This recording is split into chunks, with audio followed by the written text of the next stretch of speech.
दिसतीया भारी नेसुनी साडी, काळजाचं पाणी पाणी करतीया पोरही.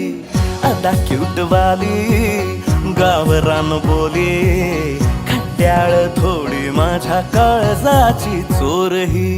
थोडं माझ्या पिरमत पड तू ग बाई, खुळ्यागत झाला मन तुझ्याच पायी. आता मला लागली या लग्नाची घाई, भाई आता बोलू नको अग माझी राणी.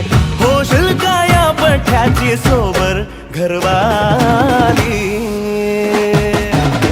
मराठमोळी थोडीशी साधी भोळी, स्वागतीचा भारी बायको पाहिजे नखरेवाली. मराठमोळी